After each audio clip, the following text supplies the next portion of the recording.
Hey, I hope this is better. You know what? I just updated Zoom too. Okay. I'm so sorry if it was me. I don't think it was, because I was having problems this morning too, but I had to go, so I just gave up and was like, oh, must have been this. But this seems to be much better. Yeah, it's not like the clearest, most perfect intranet I've ever seen on a Zoom meeting, but we also we can go live on Facebook if you want in a few minutes, like when we start, or we don't have to. And then it will just be us talking, and then we'll just have the recording. And then Laura takes the audio from it and edits it before she puts it onto the podcast. So there's zero worries about glitches or if we want to cut anything out, like if we accidentally swear on something, we're like, Laura, delete that. Yeah, for But sure. usually I do these things are not working. I want to get these to work for us because there's construction downstairs and it's bad. Oh no. Like the demolition phase. So I usually have my dog at work and it was so loud today. She got so scared. She was shaking, hiding under the desk. So my husband had to come take her home. Oh no. So I really want to use my headphones. So just let me try and connect these here. Yeah. What time do you have to be done?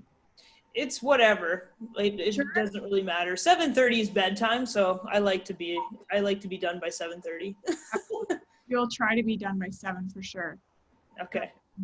Cool. You know what? It's connected to my phone, so I'm gonna go shut the Bluetooth off of my phone, and that'll be my last attempt. Okay.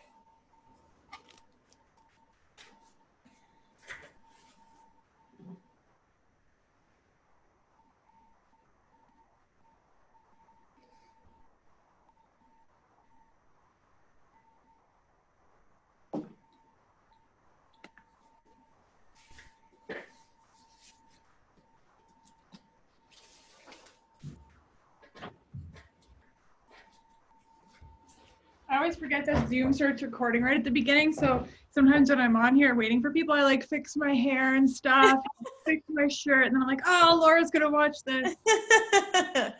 Oh, I'm sure she just skips right over it. Yeah, hopefully she has a good laugh at my expense once in a while. Okay, perfect. And your internet looks great now. Okay, cool. So, you have access to this Google Doc, right? You edited it? Yes, I did. Yeah. I just usually keep it up the whole time, and I kind of try to use it as an agenda. Mm-hmm. Can you talk for a sec? Yeah, for sure. Yep.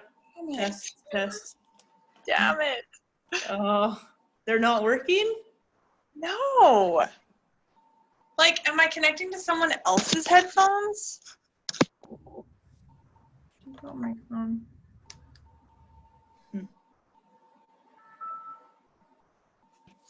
Can you talk again for a sec? Yep. Test. It's using the microphone on the headphones, but it's not giving me the sound. Oh. Fine. I'm going to go shut off the air, but at least that sound is off, and then we'll start. Okay.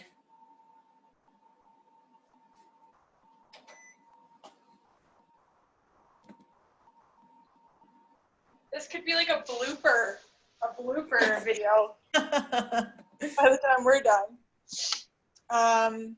Okay, so do you want to go live on Facebook in a few minutes when we're ready? Yeah, no, if the internet's strong enough for it on your end, then I'm totally cool with that. I think it is, and yours looks great now too. I like to do that just because it gets so many more eyes on it, and it gets more for you and my page and everything. Otherwise, I feel like the number of people who actually listen to the podcast on Spotify or Apple Podcasts or wherever is very minuscule compared to the amount of views that we could get. Yeah. And I think this, Tony Robbins, I know some people love him or hate him, but this stuff is life-changing stuff. And I'd love to get as many people to hear it as possible. Yeah, no, absolutely. And I mean, and that's the thing. It's I've had so many people that they actually will almost not work with me because it's Tony Robbins' training. And they're like, oh, I fucking hate that guy. But you seem okay. So I love that. And it's because so we don't miss this. Yeah, I think that he's just so bold and so boom out there that it scares some people away, but either Are you way. okay talking about that on? Like, can we start and then talk about that? Yeah, no, Okay, for cool. sure. Okay, awesome. Yeah, and I loved too. One thing I love about you so much is your authenticity, and I loved how you're like, well, if you ask me a question that I don't want to answer, I'll just tell you. I was like, that sounds like a very logical thing that like we should all do all the time. I was like, oh, I love this girl. Yeah, well, I'm just like a really go with the flow. Like I'm not a planner. Oh, that's great. So, well, then I'm really impressed that you helped me fill out my podcast thing. Okay, I'm going to go live on Facebook, and it does take a minute because I have to write a title and stuff, and then yeah, no worries. tag you. I didn't realize how much the customer service has gone down here since Laura started working from home until today. I had some clients come in. It was just hopeless trying to do it this way with them because their options were like, there's like 17 kids and it was so loud, we couldn't hear. And so they came in and we just stayed 6 feet away. And as they came in, I was kind of looking around and realizing how much Laura does and how dirty it is in here. And how there's just like, oh, well, that always helps to have the new appreciation for what she does. it's really helping me appreciate her more. Yeah. Like I already appreciated her a lot. Yeah, no, for sure.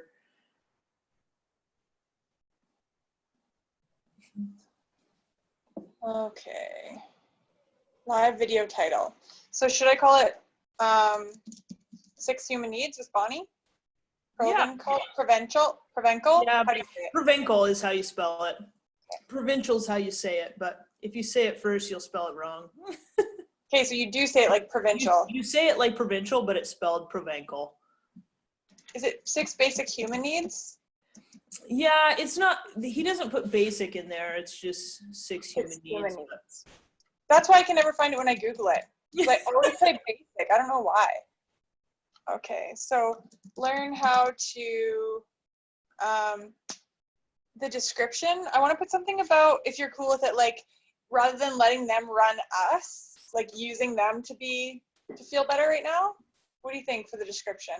Learn how to. Yeah, well, and really like what I think this does for people is it tells them what drives them. Like, why are you making these decisions that you're making? Like, why are you doing the things you're doing?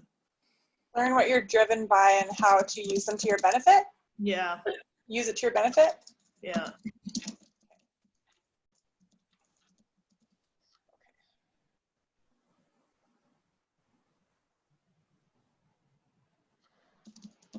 We're Facebook friends, right? I'm not sure, actually. Not letting me tag you. Well, I'm sorry if we're not. I should always do that before each podcast. So, is it Proven Progress on Facebook? Yep. Are you wearing a red sweater and glasses in it? Yep. Got it. Okay, ready? Yep, you betcha. You're like, yes, I just told you I don't prepare. I was ready the minute you asked me. Okay. Just gonna wait 1 second, make sure it goes live. So I can't tell you the number of times Laura has been like, she sends me a message or a text, she's like, you're not live. Like, I thought I was live for the last 10 minutes. Okay, I think it's working. Cool. Yeah, I think it's working. Okay, so we'll just get our little agenda up here. And so thank you so much for joining me on the podcast. I feel a little bit lost, even though it's supposed to be my podcast, because I did this with Lane Anderson for the first year, and he's such a huge part of it. So now I'm kind of like, I think I just used to show up. Like, I think Lane did a lot. So I kind of have an agenda here that I'll reference, so we kind of stay on track. But I wanted to start by just reiterating the purpose of the podcast, and it's purpose of my business, and it's, you know, my whole why is just that business should be a really amazing experience. It should be freeing. It should be fun. It should be profitable. And I think a lot of business owners struggle, especially right now. So the whole point of this is to make business better, because I think business should be awesome. And so more profit, more freedom, more happiness in business. And so when I got to hear you talking on the women's entrepreneur group that we're a part of, I was just like, oh, I have to have her join me, especially right now, because I just think the work that you're doing is really amazing. So do you want to tell us a little bit about you and like maybe your history and what you do? Yeah, no, for sure. So this is like a fairly new journey for me. I keep saying that I'm just getting out of a career in construction, but it was really last October. So it feels pretty fresh, even though those overlapped for a long period of time. But yeah, I became it's called a Robbins Madonnas trained coach. And so it's a life coach training that is through Tony Robbins, and Chloe Madonnas is her name. She's not as well known as Tony is, but the two of them got together in the early, it was kind of like the mid 90s, and they did a lot of work together. And so a lot of her training is based on family therapy, relationships, psychology, like a really deep knowing in that. And Tony really brought that to life through a bunch of his seminars. And so that was really my training that sparked this business even starting, because I really took the training because I was trying to kind of teach myself in a way. I was more seeking. And by the time I was done, it was like, oh my gosh, I have to share this information with the world, because it transformed my life in ways that I can't even explain, because I don't know if I fully understand. It's kind of like you have to wrestle with some things for a while before you have that total understanding to really share it. But yeah, so I like to meet with people in groups and one-on-one to just help them figure out why they're doing the things they're doing and how to really grab on to those things that they're seeking. So awesome. Yeah, we started an interesting conversation before we went live, or before we started the podcast, that I was kind of saying, oh, let's start and then talk about this, because I find it so I guess interesting. You said a lot of people hate Tony Robbins, and I've experienced that too. And he was one of the first personal development authors, speakers that I ever came across. So I've been to all of his trainings, and when he was doing his trainings, I was like saying what he was going to say before he said it, because I watched all of his YouTube videos, have all of his books, and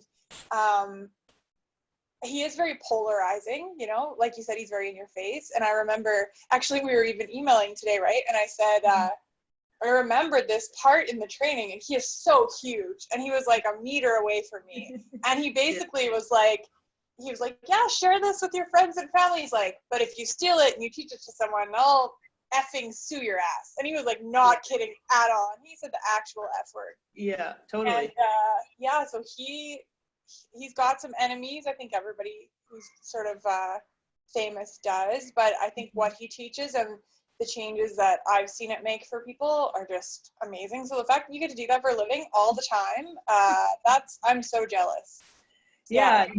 No, for sure. And the thing about Tony is, like, even if have you seen his, I'm sure you have, on Netflix, I'm Not Your Guru, right? And so it's like, even that, like, people who watch that maybe haven't really fully experienced that, it's just like, holy cow, like, this guy is so intense. He is like the top. He's like, people don't realize the athleticism, the fitness, the health, the extreme lengths. Like when we were in Amsterdam last spring, I went with a really cool friend. I'm so glad. She's the reason I went to the business mastery course. And he was the session he taught before us. He was in a wheelchair, I guess, for the whole thing. And it's like, what is it, 4 like 15-hour days? It's insane. Yeah. And I think he had mercury poisoning. Yeah. Yeah. And he like passed it when he was running, and he like lost a third of his blood, something crazy. So he shouldn't have been alive. And he was like up there dancing and like jumping around and like just being so passionate and so, and he's, I don't know, I think he's amazing. Do I agree with like everything he says, everything he's ever done? No, but no one's perfect. And for me, like, if I hadn't gone myself, I wouldn't be sticking up for him, and I wouldn't be like on Team Tony. I wouldn't be like, but my mom and I went, and I think my mom was 61 when we went to San Diego, and we did the whole, like, all the stuff they do at UPW, Unleash the Power Within. So there's like lots of heavy stuff, like going back and remembering things and like reframing beliefs, things like that. I think we talked about the human needs, but the thing that really blew me away, like I thought I believed in the stuff he was teaching until the fire walk or whatever he called it. And I was like, oh, hell no, I'm going to the hotel. It was like 1:30 in the morning. We'd been there since like, I don't know, 8 in the morning. And my mom is like cheering. She's like, we're going to do this. And he's like, you know, the whole thing about like, if you really believe that your feet won't get burned, your feet won't get burned. And I'm like, okay, here's the line. Like, you're good, you know, but you're not that good. I'm not walking in that crap. And my mom convinced me to stay, and she was like cheering the whole time. And there was just like thousands of people lining up. And then I remember getting to like right in front of it, and they're like, you ready? And I was like, no. And then I just like don't remember. And then I got to the other side, and then my knees like buckled because I was like, holy crap, I just walked on that. And then my mom was like still cheering, and I was like, what just happened? So, and my feet did not get burnt. Like nothing happened to my feet. And so I don't know, like he's so powerful. The stuff he teaches is so powerful. And so I wanted to get you on here, and just even like, I know we're only going to talk about the human needs, but I think saying only the human needs is the wrong way to frame it, because it's so powerful. Like you talk about, it's why we're doing things. And if we learn from you tonight, we hear what you have to say, and or today, whenever people are listening, we can actually change our lives, change our results, change things, because we understand the motivation, I guess. Is that how you would put it? Yeah. And I think, you know, the thing that it was just really eye-opening to me is it really puts into language all of these things that they just live in our subconscious. It's like we do things, and then we're just like, oh my gosh, why do I do that every time? And, you know, it really brings things out and puts it into words where you're like, yeah, I can put my finger on that. And, you know, I think that, I mean, me for sure, like, I don't have that awesome of an imagination. And, as a little kid, I think all of us were told to not ask why, you know, like what's the most annoying thing that kids do is they're like, why? I'm Because I said so. Yeah, because I said so. Or like, if you ask why one more time, I'm going to lose it, right? And so we're really conditioned, like we are conditioned and programmed to not ask why. And I think that some of our greatest answers in life come from questioning what we're doing, especially when that thing shows up for you over and over and over again. And it's not good, right? Like it's something bad, like a destructive. Yeah, it's something that maybe is destructive, or something that like you think is maybe not destructive, but after the 7th time it's happened in a different form, you're like, holy cow, like, do I really have to go through this again? And I think something that's incredible about life, and this is, you know, words straight from Tony's mouth, is that if you have pain, you will have that pain until you grow. Like pain is a sign for growth. And human culture has taught us, if you have pain, I have something for you. Like, come over here. Like, we're going to make this go away as soon as possible. And whereas, you know, the 6 human needs, which these are totally Tony's, and if you guys want to go in deeper, you can Google them, or there's a great book that Chloe actually wrote. It's called Relationship Breakthrough. And she goes through in real depth all of the 6 human needs and how they apply to our relationships, which, oh my gosh, like, talk about like marriage breakthrough when you read these things. And, you know, I'll just zip through the needs really quickly. Certainty is one of them. So like, that's just comfort. You know, we want to know that we have a house to sleep in and all of those things. And then, you know, the irony is that variety is the next one, right? Like, if every day was the same, like, we can only do like SSDD every day, like same shit, different day. We can only do that so often before we get really bored and life is not good anymore. We find something else. The next one is significance. And that's just, we all want to feel like we're unique. There's something special about us. And, you know, we can get that in all kinds of different forms. That's where competition is born from, being better than other people. That's why we cut people down, to feel better about ourselves. Like, that's, and I guess that I'll circle back to that one, because that was a huge revelation for me, is figuring out how I achieved significance, because significance is usually in direct competition with connection. which is the next one. So, and so those are really your 4 top needs, and no matter what, we will fill those. And I love talking to people about this because, you know, my clients will be like, yeah, you know, Bonnie, totally. I definitely have a need for variety. And I was like, I know, that's what I just told you. No matter what, like everyone has this need for variety. Like we do. But the point is that we usually have 2 that drive us the most. We usually pick 2 that we are going to get met at a really high level. And then the other ones we kind of just, you know, will fill with smaller things. So those top 4 are really key. You know, always we will be doing something to meet those 4. But then the next 2 needs are really needs of your spirit. And I think that this was, you know, just one of the greatest gifts that Tony could say is to have any fulfillment in your life, you have to be growing is a need, and you need to be contributing. And those are needs of the human spirit. Is we need to be learning, and we need to be expanding ourselves in our world, and we need to be giving back in some capacity. And that's just really what makes people happy.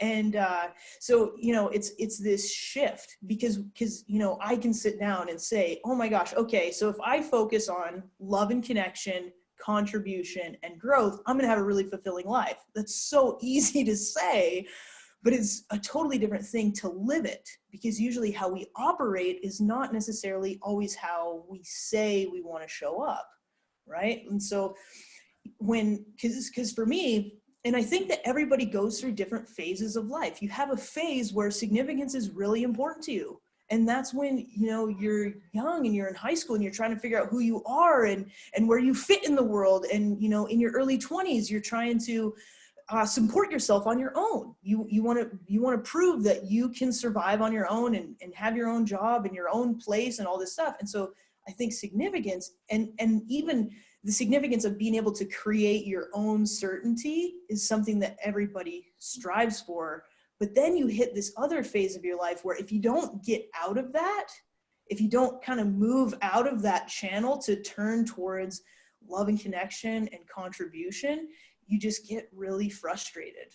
And I mean, that's where I was in my life, because significance erodes away love and connection. Because you're constantly competing. You're constantly competing with people instead of connecting with them. You're focusing on what is different about you and how nobody could possibly understand me and my problems, right? I'm really unique, and we don't connect with other people because we don't relate with them.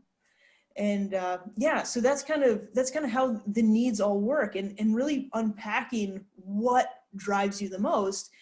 And like for me, like I did a whole career, essentially 7 years in construction, and in that I started my own business that lasted like 7 months, and then I quit.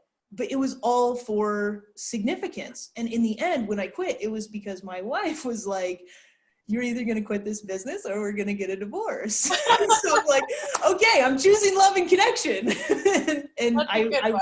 Yeah. An obvious example. It's good.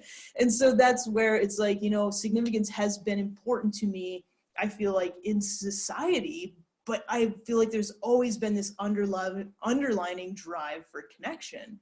But those become this like force of like, you know, so I'm like always holding resentment towards my wife because she made me close my business, quote unquote. She didn't make me close it. Like I could have probably got a business coach and figured out how to frickin' run it without working 16-hour days. I did not pay her to say that.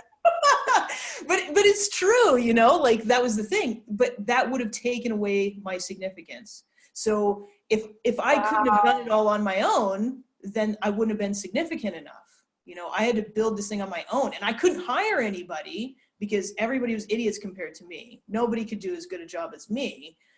Like, I think everyone's gonna have to pause this quite a few times. I'm like, whoa, I need to let that one sink in. Like, wow. Can I ask a question about you were talking about everyone has top 2. So that there's significance and love and connection, and then certainty and uncertainty or variety. Is it one of each of those pairs, or is it just any 2 of the 4 that people have as their top 2? Any two. Anybody can have any two. People can hold growth and contribution as their highest. And somebody like Tony, you can straight up tell by the way he lives his life, like growth and contribution and connection are like, boom, then that's how he lives. Right. And so you can hold those above, but the trick is that things like certainty can hold you back. If you have to have a certain level of certainty before you'll go out and grow, right? You have to have this certain amount of safety before you'll go and grow, then that can kind of put a lid on what you can do. So it's figuring out how you can derive certainty from having faith in yourself, from having trust in your team, from having trust in yourself and what you know. So can you choose can you be intentional about the two that are your top, or do you you're like, that's what you are, so you have to learn to live with it, sort of thing? Mm-hmm. And so you can choose, we can use our conscious thought to choose, but then we have to recognize that typically if we get in a situation where we're under stress and we're not usually, when we're in fight or flight, we're not using our conscious thinking, we're going to show up in what we're programmed to show up as. And so I'm very much in this phase where it's just like, man, I am not showing up how I want to show up right now. And so now I can apologize, like to my kids, for example, I can go back and apologize and make amends and then try to choose something differently, because we're all kind of running these patterns and these triggers.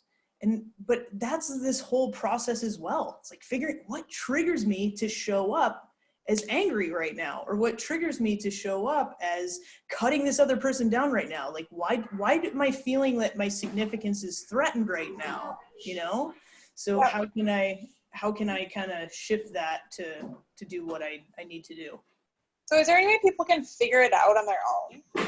Like if they're listening to this right now, is there anything that you can, not me, like still learning with everyone no, here. for sure. But is there anything you can kind of give them, or like questions you can ask them, or sort of homework you can give them for them to kind of figure it out? Like, if I was super brave, I would just say like, let's figure out mine, but that sounds pretty scary. It sounds pretty uncertain to me, but yeah, do you want to do that? We can do that if you want, or you can just give everyone like an assignment. Yeah, no, for sure. And I think too, as people, we all have blind spots. So I talk to my wife, we both talk about it a lot, and we read books together because she has this like incredibly opposite personality as me. Like we have a lot of the same values, but she had a totally different upbringing than I did. I was very much raised to be an achiever, and she was just raised to just be and love and just, be free. And so we are very different and unpack these in totally different ways. So I would highly recommend to talk to someone that you trust and know, and you can be honest and be yourself with. If you don't have someone like that, that's kind of where a coach comes in, because they can just be this third party listening and not judging. When we feel as though someone's judging us, we can't be our true self. We can't, and then it's really hard to unpack because we don't have enough certainty to share our true self, which is going to allow that growth to happen. So really, if you take it and you say, what has to happen in order for me to feel certain? What has to happen in order to make me feel safe? What do I do when I'm bored? Right? That's variety talking. It's like, when I'm really bored, what do? I go to the pantry. Like, I want to eat. It's like, and I'm not sure if that was born from like grade 2 when we had like scented markers that like smelled like candy, or if that came from like college when it was like, if I just eat, I don't have to study. Like, I'm not sure where that came from, but like you can actually almost satiate every darn need you have with food, and variety is mine. Yeah, especially, I was going to say security. Is it certainty? Or no, it's love and connection. Like when you're feeling bad for yourself, you're like, I'm just going to treat myself and have like this whole thing of ice cream. Is that love and connection? Mm-hmm. I remember some of this. And even what you're saying, so like, I'm going to feel really bad for myself and have this ice cream. So even self-pity, when we get in this place of self-pity, that's connecting with yourself. That's having compassion and connection with yourself. And so it's this kind of just this big, you know, when we do something, and this is where I think the real power is, when we do something that meets 3 or more of our needs, we are addicted to it at some level. Okay. And So let's talk about some examples of that. Like I want to share an example, but I don't know if it's right, because one of my mentors, she's like, sometimes I'll come to her and be like, oh, everything is just, and she's like, oh, was life just like too good for you? And I'm like, what? She's very sarcastic. She loves making fun of me as she coaches me. It's really fun for both of us. But she's like, your marriage is great, your fitness is great, your health is great, your business is great. And she's like, just had to blow it all up, eh? Like, had to sabotage something. Yeah, I would like start a fight with my husband over the stupidest thing, and she would just laugh at me, and then I'd be like, she'd be like, well, what was happening before, you know, you sort of tried to blow everything up? And I'm like, well, everything was great. And she's like, oh, okay, so that is that like a need for variety? Yeah, it can be a need for variety. It can be a need for connection, and it can even be a need for significance. Like, and this kind of sounds crazy, but like some of us, like, if we don't have a problem to solve, we have no purpose. Like, if we don't have a problem to solve, like, sometimes that's where our significance comes in. Or sometimes it depends. There's usually, in a relationship, there's usually like a problem solver and a problem haver. And that's like what makes the relationship work. Oh, and my that poor brings husband. people together. And so it's like, you know, if you don't have a problem, like, let's create one, because then it's giving us something to do. Now I'm significant, and now I'm getting love and connection because I'm fixing you, or you're fixing me, or whichever way it goes, right? And so those are 3 things right there: variety, you know, significance, love, and connection. And, you know, a lot of, and it seems kind of silly, but a lot of us derive significance from having people show up for us, or us being able to show up for other people, you know. And like even emotional states like depression and anxiety, people can get addicted to being depressed because they sit there and they have such a significant sadness and such a significant problem that they're unfixable, nobody can help them, and they derive all the power. And I shouldn't say weakness, but despair is one of the most powerful things you can have. You can, like hopelessness? Hopelessness. People will show up for that more than they will show up to cheer you on. If you're crossing the finish line on a marathon, how many of your friends are going to come? If you just lost your mom, how many friends are going to come? Oh, wow, yeah. Right? So I gotta ask this, because I'm getting this feeling of overwhelmment, which I think is how I derive significance now that you talk about anxiety. But this happens to me a lot when I'm learning, especially with Tony Robbins material, or like when I took some psychology back in school, which I quit because it was too overwhelming for me. But when you put up or you sort of give these theories or these models or these like frameworks of looking at myself or others, I feel like there's all these things swimming around, and we could just constantly be analyzing our thoughts and our actions. So it's like to the point where my brain is always trying to analyze it rather than just like being. So what's the balance, or how is this supposed to work? You just like assess it once in a while, and then you're like, okay, well, now that I know this, I can, you know, maybe share it with my spouse and then avoid bad habits? Or are you just constantly like, right now, are you like, oh, I know what hers are, and then you're like, oh, look, I'm doing mine. Do you know what I mean? Yes. Like, it's like this constant. Yes. And oh my God, if you talk to my wife, she would be like, yes, that's what she does. It is so freaking annoying. Like, I just want to sit down, and like, you know, this is pre-COVID-19, but like, we're at a restaurant and like, we just want to have supper. And now you're trying to evaluate what the freaking waitress's needs are. Like, oh my God. And so, but it's funny because, and I'm not that crazy all the time. Usually when I kind of get on a kick, I will go into it, but I definitely, I have used it in this sense of right now, I am really trying to connect and get this perspective of where everyone sits in my family. and where they, because I think that there's so many answers in our childhood, so many answers of who we truly are and who we adapted into being from really young. And so I'm really trying to go back and figure out what my mom's needs were when we were young and what they are now, and what my dad's were and what they are now, and where my sister was and my grandparents and all these things, because I think that really helped shape me, and it gives a lot of understanding. I think that the more we can look back and have compassion for the people who raised us, because 2 years ago I just looked back and blamed them for everything. Even though I had a great childhood, I really have nothing to complain about.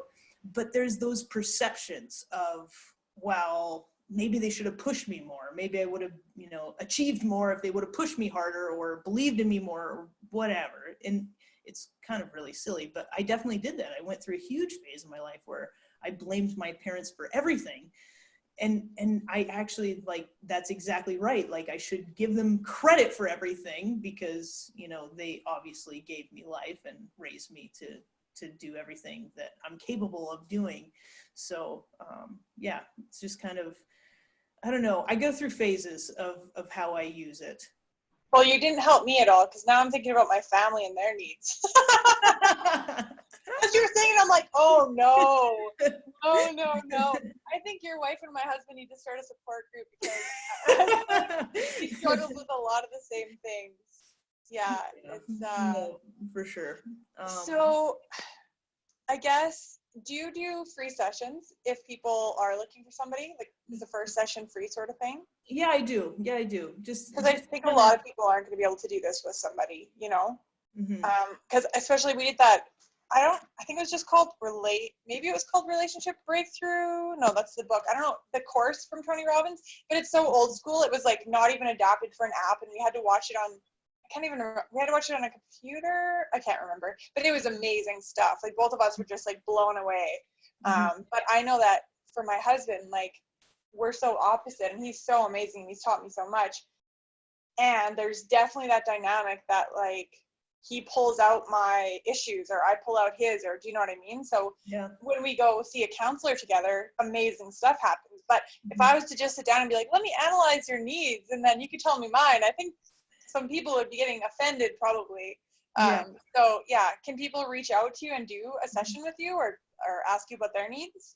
Yeah, absolutely, for sure. I always do a free 1 hour session because I know that sometimes reaching out to somebody new can be scary, and you want to make sure it's a good fit before, because I think too, it's even, there's people out there who really don't like Tony and would be a total waste of time if everything they said, they're like, that's not true, and so really that first free hour is to just, see if it's going to work out and if we can build on a trusting relationship from there.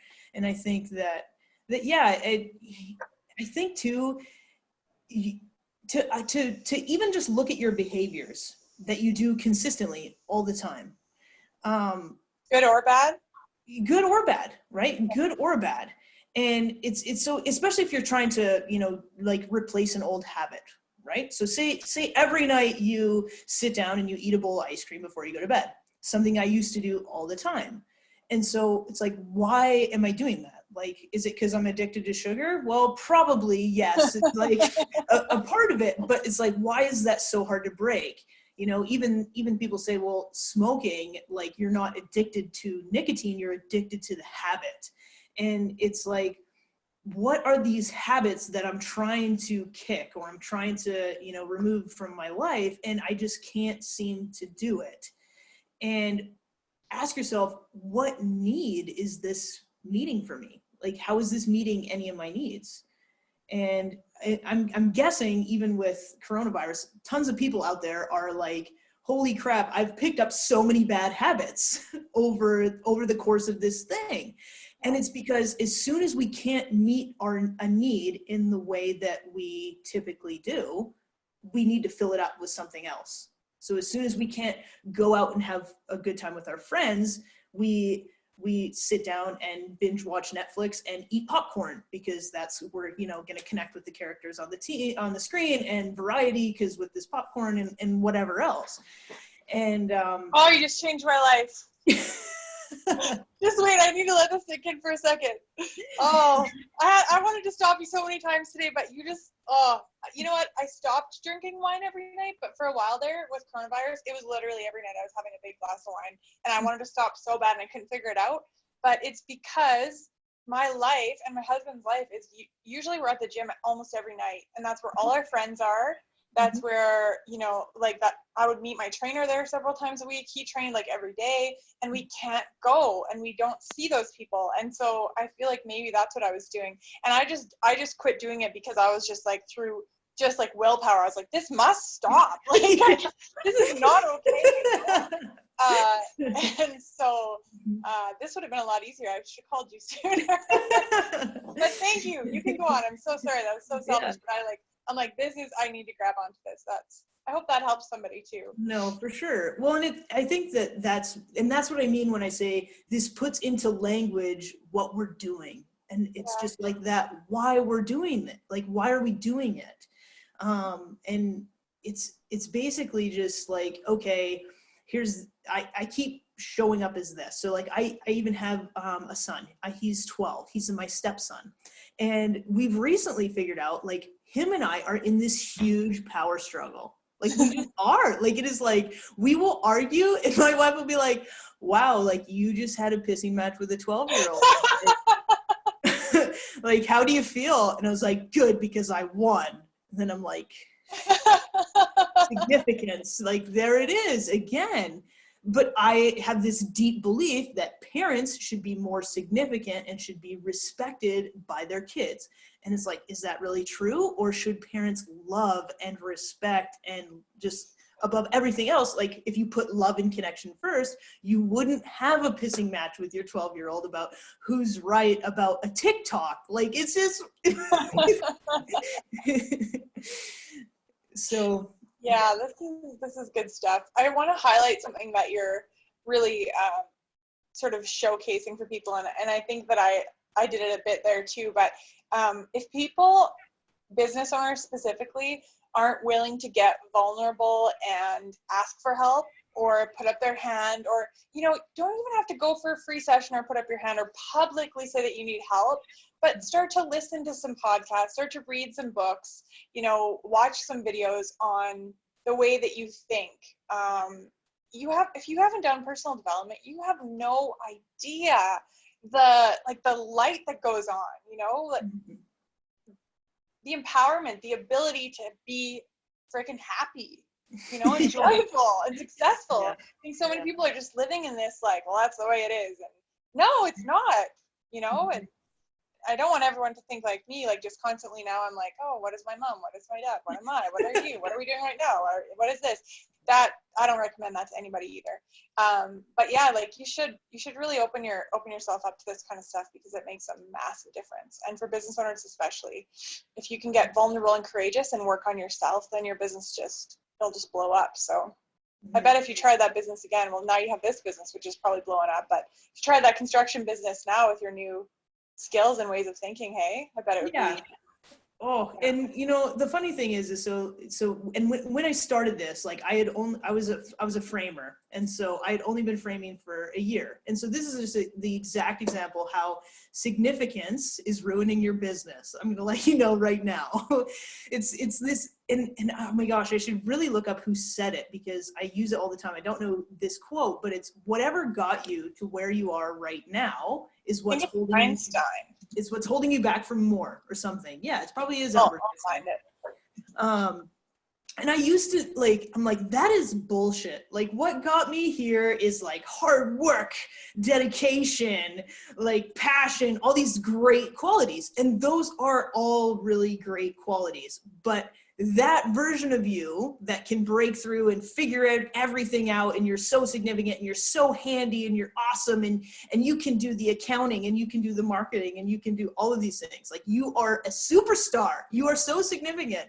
I was there. Sometimes this still ruins my business. I'm not going to lie to you. And so But now I'm just aware that it's ruining my business. So that's different. I don't think we're helping each other. Awareness is the first step. That's even what they tell people at AA. So it's got to be true. But, you know, so I used to believe this, that, you know, I didn't need anybody's help. So I had only been a framer for 1 year. Like, I did not even take shop in high school. I did not know how to use a nail gun when I showed up the first day. But 1 year, boom, I've got all the knowledge. I've done 1 year of carpentry. I know how to read a blueprint, and I'm going to frame a house. And I get to the point where I need to build the stairs. And I'm like, well, crap, like I never built stairs. We never built stairs, right? And so there's this guy, and he built stairs, and we just always bought the stairs from him, and like he would come and put them in. And so I'm not a planner. We talked about this before. Like, I didn't think what was going to happen when I needed the stairs. So, you know, I call Billy, the stair guy, and I'm like, yeah, I need a set of stairs. He's like, okay, well, it's going to be like 3 weeks. And I'm like, okay, well, I need this house done like in 3 days. Like, and he's like, okay, sorry, you'll have to build them yourself. And so I was so proud that I wouldn't ask anybody for help. I didn't get anybody. And so I built them myself, right? I just like figured it out, YouTube videos, like built these things. Well, code in California, where the YouTube video is filmed, is very different than code in Canada. Right? And so I build these stairs. It takes me 3 full days to build the set of stairs. And then what's great is these stairs are not to code, but they pass the framing inspection, right? So they pass the framing inspection. So ironically, the house gets totally finished. These stairs now have carpet on them. Everything is drywalled. But on the final inspection, the building inspector notices that they're not to code. And so everything had to get ripped out. And in the end, it was like $6,000, right? So that's like a $6,000 of arrogance in not, like, really? Like, how proud can you be? But going forward, like, I could tell you, like, seriously, when I'm talking about like you will experience pain until you grow, like I could tell you probably 15 stories that are exactly that lesson. Yeah. So it's just, significance does ruin your business. It does. It's gotten you a long ways. You accomplish a lot with it, but at some point it does get in the way. Yeah, I have a really amazing coach right now, but she calls herself a sales coach. And so before I hired her, it took me a good month to get over myself enough to be like, I am not a sales expert. Mm-hmm. In fact, I don't even like sales, you know, and like, how can you have a successful business without sales skills? You know, like I get by. I have my, you know, my recommendations and stuff, and I know procedures for sales, and we, you know, there's a lot of good stuff that I do know, but to admit to her that like, hey, like I've never made a sales call in my life, you know, like stuff comes in and then I work with the people. It's like, that's not, that you're not getting to the next level unless you kind of swallow that, right? Yeah. You know what, this quote that you're talking about, I think it's the title of a book. What Got You Here Won't Get You There by Marshall Goldsmith. Well, I should read the book because me too. I remember hearing that and I just was like, that is not true. Like, that is not true. And I thought about that for probably 6 months before I was like, oh, I think I know what that means now. I could have just read the book, but it was wrong. So I was like, meh. No, it's so true. And you're right, because I hit that level years ago, and my mentor was telling me over and over again, like being hard on yourself, and like how I told you I stopped drinking wine from pure like self-control or willpower. Like, she's like, it doesn't work. It's not sustainable. It's not long-term. Like, I would really like beat up on myself and just criticize myself and be like really mean to myself, you know, mean enough that I would just like, okay, I'll do the diet, or I'll lift the weight, or I'll run another mile or whatever. Right. But she's like, that the next level that you want to play at, you're not going to get there by being hard on yourself. You got to change your thinking. So it's totally this concept, what got you here won't get you there. And it's true for everybody, because yeah, like you can only go so far on your own. Yeah. That's totally. The whole point of, yeah. Well, this has been, it's going to keep me awake tonight. I'll probably be emailing you a lot. I'm not going to lie. But this has been amazing. Did we talk about a quick tip? People love those. Oh, I wrote one down when I was thinking about it, but I can't remember what it is. So you talked about satisfying your need for certainty with faith in yourself. Ooh, I'm going to love this. Teach us this, please. Okay, yeah. So I mentioned it really briefly before, but, you know, I think that, like you talk about how to get to the next level, right? And no matter what, when there is something unknown to us, that's scary, right? Like when we can't predict the future, it's scary. But we have this like perception, this lens that we can look at life through. And so it's just like, what's the definition of like anxiety? Is like afraid of the unknown, right? And it's just like, well, when we look at that, when we have faith in the unknown, we don't feel anxious. When we have worry about the unknown, that's when we feel anxious. And so when we think of what's unknown, what's uncertain to us, whether that's, you know what, taking out a loan to buy a vehicle for your business, or hiring a new person when it's uncertain if they're going to work out, or it's uncertain if you're going to be able to sustain having them there. There's very few things about entrepreneurship that is certain. But once you kind of hit that comfortable level to get to the next level, if you look at it through the lens of having faith in your own abilities and your own tools and your own community that can get you there, then it's not scary. Then it's just a matter of, okay, what do we do? Not, holy crap, can we do this? And so, because we always have that need for certainty. It's always going to be there. It's kind of like when you talk to people and you're like, I think I do have a need for variety. Like, yes, you do. Like, but that's the thing, is that we all have a need for certainty. And that's where like a lot of messaging in personal development is like, no fear, just don't be afraid, don't be afraid, don't be afraid.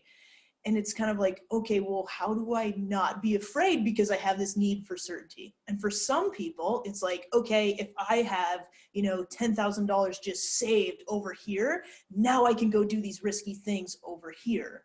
But everybody is different. It's just like, oh, if I've got a $20,000 secured line of credit, now I can go do these things over here. Like everybody has that different level of, now that I have this amount of certainty, I can do this. So if we just have faith and trust in ourselves and our team and what we're doing, then we can move forward, if that makes sense. I think it does. Can I say it back to you and you can tell me if you think this is a good example? So I always try to put it into like usable examples for business owners. And I think about myself, because obviously I own businesses, but also my clients. And when you were talking about uncertainty, being an entrepreneur and how things can be uncertain, I was like, well, no, just make a financial projection, like project the next 12 months. But then in my head, I could hear my clients being like, so what, we just pick numbers? And I'm like, yeah, and then we go hit it. And they're like, but how do we, like, we're just picking these numbers out of the sky? I'm like, no, you pick the numbers you want to hit. So even as I was thinking that, I'm like, well, that's not certain. We're just picking numbers. We're basically setting goals, right? Mm-hmm. So I guess if we have faith in our ability to figure it out, whether that means getting help from someone else, reading a book, or YouTube, or just like coming up with an idea, or your team, I guess having faith in your ability to figure it out. Is that what you're saying? Because for me, like, I'm like having blind faith in myself. I'm like, I don't think I can do that, especially during COVID. You know what I mean? Yeah. And so this is like, when I go back to this story of like, I've only been in construction for a year and I'm like, I'm going to go build houses. Right. And so my wife is like, she's like, Bonnie, this is a horrible idea. My mom told me that when I started my business. Thanks, Mom. Yeah. It's like, don't quit yet. I was like, I already did. This is a horrible idea because like, you've never done this by yourself before. How do you know you can do this? And I was just like, oh, I just know that I can. And like, it's just kind of this blind faith. And so then when I get to the stairs and I'm like, shit, I don't know how to do this. It's like, I'm going to figure it out. Right. And so, and so how you look back on that and not be so angry at yourself. Cause like, there was this time where I was like, oh my God, you're so stupid. Like this cost you $6,000. Yeah. But I learned how to build a set of stairs properly and I'll never forget. Yeah. And so it's like, you know what, you either pay for education with your money and you learn, or you pay with experience. And the only thing that's a waste is if you don't take that minute to learn it, to learn the lesson that has been handed to you.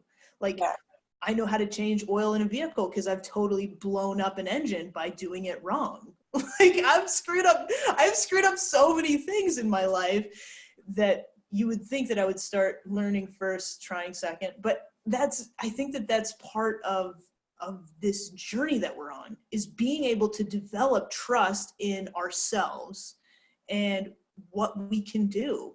Because I don't think that there's not really any place that we haven't already been. And you can trace that back all the way to, oh my gosh, when I like broke the remote control and I was so scared my dad was going to be mad at me, like I figured out how to put it all back together so that I wouldn't get in trouble. It's just like, we have all of these teeny experiences and we're just building on them. So it's like, man, like, what if I don't hit that sales target? Well, it might be embarrassing, or it might not be how you want to look at it, but maybe you have to go get a loan to float you through, or maybe you have to get a business partner to bring on more. Like, it's just, it's the faith that you'll figure it out. Yeah. Do it. Mm-hmm.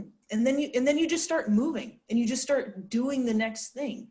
Because if you're waiting for all the answers to be in place, you're probably not going to move very far, because we just don't have the answers. Yeah. No, I really like that. I just figured out something really horrible. These headphones were still turned on, and I just clicked them off, and then my computer said, your MacBook mic will now be used. So there's a chance that this entire podcast will just be you talking until right now. So I still think it's going to be great, or I'll sound very far away. I really hope that's not what happened. I hope that it was using 2 microphones at once, but I'm still going to use it. Well, I could hear you. Yeah. I could hear you. So I would think that I'm sure that it was working fine. Awesome. Yeah. Well, thank you so much. I have faith. I have faith that it was working totally fine. Well, I'm gonna have to ask Laura. I'll let you know tomorrow. How can people follow you or find you? So you can either search up on Instagram Proven Progress, or go to Google and type in Proven Progress, or my name. It's bonnieprovincial.com. It's not spelled Provincial, it's spelled Provencal if you're looking for me on the web. But yeah, I love connecting with people on Instagram. Direct message me, chat with me, whatever. I'm very, I feel like, and this is probably a limiting belief of mine as I say it out loud, I don't want people to be afraid to reach out, talk, and ask questions. It is literally just like anybody that I can trap in a Zoom meeting and talk to for an hour, just like this podcast, it just brings me joy. I love it. So reach out, and especially now, it's a really difficult time that we're going through. And I think that kind of when we go through these phases of like, boom, like coronavirus hit and everybody went into fight or flight and like, get it done, do all these things. And then kind of all that adrenaline kind of tips off. And then it's like, okay, now we have to settle in and this is reality. And like, even I'm thinking like, crap, like what if my kids can't go back to school in September? And it's like, you're kind of starting to process all those things with your logical mind now. So it kind of turns into some times where people need to reach out and discuss things. So yeah, absolutely. And I'm glad you said that, actually, because I feel like a lot of people nowadays, I do up to 5 free sessions a week too. And I feel like people are scared to take those because they feel like it's going to be a sales pitch. And it's like, no, I legitimately just give these sessions to people as part of my business. And if I meet someone who could be a great client, we can talk about that. But it's not a sales pitch. It's a legitimate free session. So I'm really glad that you said that. And plus, you don't want to work with someone who's not a great fit either. So if anyone is hesitant to reach out, yeah, just know that Bonnie and I both are not going to, it's not a sales pitch. It's not like it's not an NLP trap where we will make sure, yeah. It's a free session, and that's where it ends. So I'm on Instagram too, Kelly Ray Tamaki, TMH. And then I'm also on LinkedIn, Facebook. You can just Google Kelly Ray Tamaki or TMH Business Coaching and Consulting. And Bonnie, thank you so much. I really hope that both of our audio is on here. Yeah, thanks for having me. This was awesome. Thank you a ton. I appreciate you being on here, and all the people that you're going to help by doing this. Yeah, you're doing amazing work. Thank you so much. Yes, thank you. That my husband sends his pity. He gets it. I don't know what the right word is, but yeah. he gets her struggle. I'll talk to you soon. No, that sounds great. Thanks, Take Fawn. good care. Have a good night. You too.